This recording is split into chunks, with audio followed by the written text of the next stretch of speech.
네, 본격적으로 들어가기 앞서서 간단하게 광고 하나만 하고 시작하겠습니다. 제가 올해 B2B 마케팅으로 밥 먹고 살기라는 책을 출간했는데요. 현재 온라인 서점에 다 입점이 되어 있고요. 이 책에는 전체적인 이론, 그리고 대행사에서든 말해주지 않는 미디어 믹스의 비밀이나, 그리고 블로그 업체에 속지 않는 나만의 체크리스트, 그리고 랜딩 페이지 만드는 법과 같은 다양한 광고 노하우들이 녹아 있거든요. 그래서 동영상을 보시고 더 궁금하신 분들은 이 책을 통해서 많은 정보를 얻으실 수 있습니다. 안녕하세요. 오늘은 첫 강의입니다. B2B 마케팅과 B2C 마케팅을 다르게 접근해야 하는 세 가지 이유에 대해 설명드리도록 하겠습니다. 우선 세 가지 관점에서 볼 수 있는데요. 첫 번째는 제품을 구매하는 데까지 관여하게 되는 관여도의 차이와, 그리고 구매 결정의 구조 차이, 흔히 마케팅 퍼넬이라고 하기도 합니다. 그리고 기업 고객 타겟에 대한 특수성, 이 세 가지로 설명을 할 수 있을 것 같습니다. 대부분의 B2B 제품들은 고관여로 분류가 됩니다. 여기서 관여도란 제품의 구매까지 관여하게 되는 정도를 말하게 되는데요. 대표적으로 저관여 서비스는 구매 과정이 비교적 짧습니다. 예를 들어서 생필품이나 저가 상품 등은 습관적으로 구매하기 때문에 프로모션이나 판촉 등 구매 순간의 니즈를 끌어낼 수 있는 1+1과 같은 전략을 사용하고요. 고관여 서비스의 대표적인 특징으로는 구매 과정이 굉장히 길게 발생합니다. 그래서 대표적으로는 부동산, 금융, 의류 등 비교적 신중하게 구매하는 제품들을 고관여로 분류하는데요. B2B 서비스도 마찬가지로 이 고관여 서비스에 들어갑니다. 그래서 고관여 서비스들은 브랜드랑 신뢰도, 안정성을 아주 중요하게 생각합니다. 온라인 마케팅에서는 예상적인 평균적인 수치가 있습니다. 예를 들어서 100회 광고가 노출됐다면 평균, 물론 이 부분은 제품마다 서비스마다 상황마다 많이 다르지만 일반적으로 노출 대비 클릭률이 약 2%, 그리고 그 중에 웹페이지에 들어와서 60%는 바로 이탈을 하게 되고요. 그리고 최종 2% 정도가 구매하게 되는 평균을 보이고 있습니다. 그럼 역으로 한번 추산해 보면요. 두 개의 제품을 판매하기 위해서는 필요한 클릭, 트래픽이라고 칭할게요. 100클릭 정도가 필요하고요. 그리고 광고에서 100클릭을 만들기 위해서는 평균 클릭률이 2%라는 가정하에 광고를 5,000회 노출시키면 됩니다. 그래서 저관여 상품들은 어떻게 하면 5,000회의 클릭을 만들 수 있을지, 어떻게 하면 100회의 클릭을 만들 수 있을지,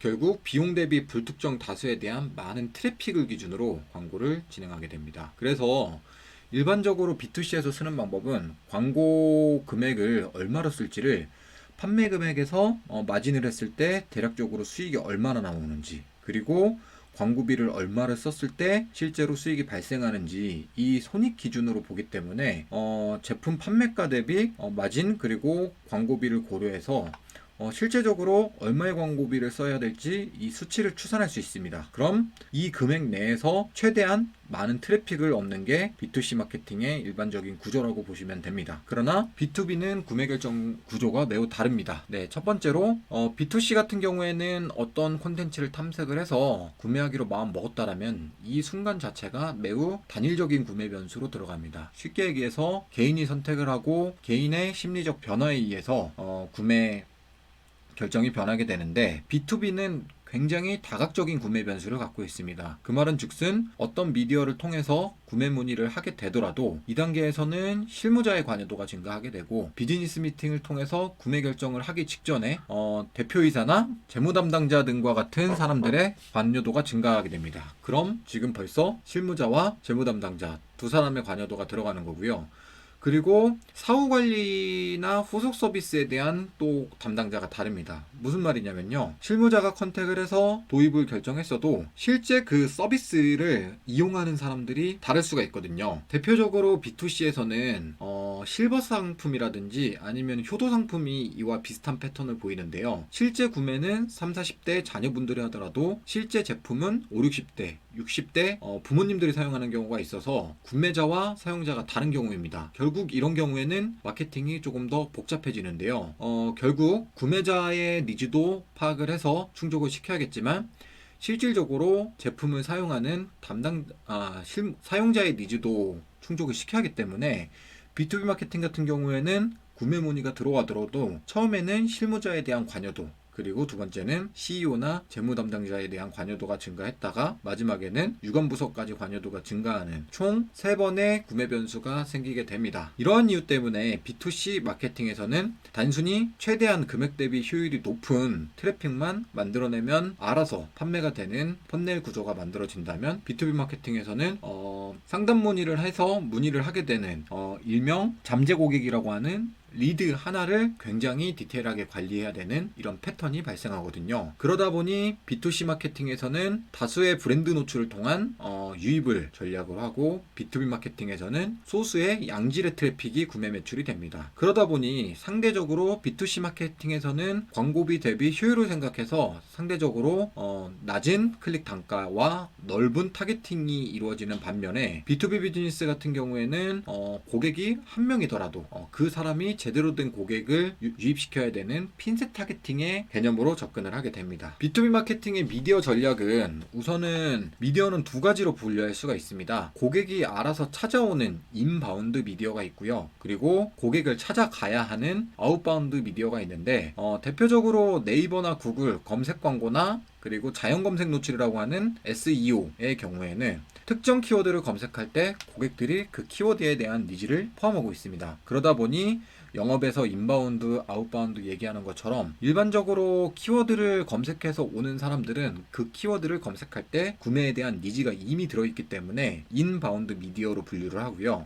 아웃바운드 미디어는 서비스에 대한 니즈를 새로 생성해야 됩니다. 예를 들어서 월요일 오전에 제주도 항공권이 9,900원이 올라온다고 하더라도 모두 다 그 상품을 구매하는 건 아닙니다. 그 이유는 상품을 구매할 때 패션 쪽에서 얘기하는 TPO라고 하는 시간, 때, 장소, 이 세 가지 니즈가 맞아 떨어져야 하는데요. 결국에는 SNS 광고든 배너 광고든 링크드인이든 인스타그램 광고든 해당 미디어를 봤을 때 구매의 니즈가 있는 상황에서 매출이 발생합니다. 따라서 B2B 마케팅에서는 우선 전략으로 보면은 인바운드 미디어인 네이버와 구글 검색 광고나 SEO를 먼저 타겟팅을 하는 게 맞습니다. 그래서 미디어 전략은 일반적으로 자연 검색 유입이라고 하는 오가닉 트래픽을 만들어야 되고요. 검색 광고, 브랜드 검색 광고, 그리고 브랜드 블로그 운영, 아주 중요한 부분입니다. 이걸 첫 단계로 가서 그 다음에 어느 정도 브랜딩이 되었을 때 고객의 니즈를 끌어낼 수 있는 업종별 타겟팅이나 배너 광고, 소셜미디어, 링크드인 광고 등을 활용합니다.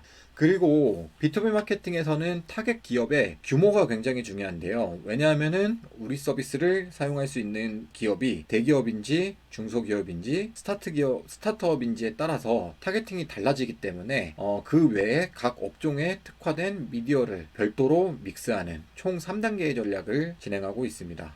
디지털 B2B 마케팅의 구조에서는요, 일반적으로 국내에서는 여기 보이는 이 구조가 아주 일반적입니다. 일단은 우리 사업과 관련이 있는 미디어에서 자체적으로 발송하는 이메일 서비스나 외부 매체 배너 광고, 그리고 검색 광고, 링크드인 광고, 그리고 구글 GDN이나 페이스북, 인스타그램에서는 핀셋 타겟팅을 적용해서 광고를 하거나 유튜브 광고를 진행하고요. 이 사람들이 홈페이지에 들어왔다고 해서 바로 상담 문의를 하지 않습니다. 결국에는 브랜드나 경쟁사를 비교하게 되는 정보 탐색 구간이라는 구간이 발생하는데요. 그러다 보니 구매의 전환을 높여줄 수 있는 블로그나 지식인, 뉴스, 파워 콘텐츠 등과 같은 마케팅도 병행을 하고요.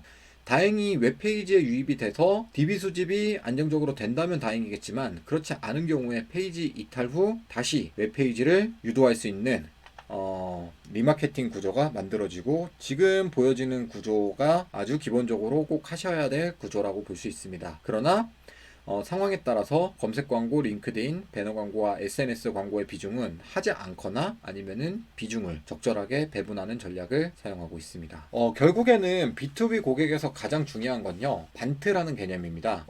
불특정 다수에 대한 트래픽이 중요한 게 아니라 고객이 들어왔을 때 정확히 우리의 서비스에 대한 관여도가 높은 고객이어야 하기 때문에 그 고객은 우리 서비스를 도입할 수 있는 예산이 있어야 되고요. 그리고 사원 대리급의 실무자보다는 가급적 비즈니스에 대한 바로 결정을 할 수 있는 부서장이나 CEO와 같은 임원들, 그리고 당장에 우리 서비스를 제공할 수 있는 필요성이 있어야 되고, 그리고 실질적으로 3개월에서 6개월을 가장 적당히 보고 있고, 도입 시기가 6개월 이상인 잠재 고객들은 우선적으로 우리 서비스를 도입하기가 쉽지 않다라고 봐서요. 물론 중요한 고객이겠지만 가장 중요한 것은 비교적 3개월에서 6개월 이내에 우리의 서비스를 도입할 수 있는 니즈를 가지고 있는 기업들을 기준으로 B2B 마케팅 타겟팅이 진행이 됩니다. 네, 오늘 간단하게 B2B 마케팅과 B2C 마케팅에 대해 설명을 드렸고요. 다음 강의에서는 조금 더 디테일한 내용에 대해 설명을 드릴 수 있도록 하겠습니다. 감사합니다.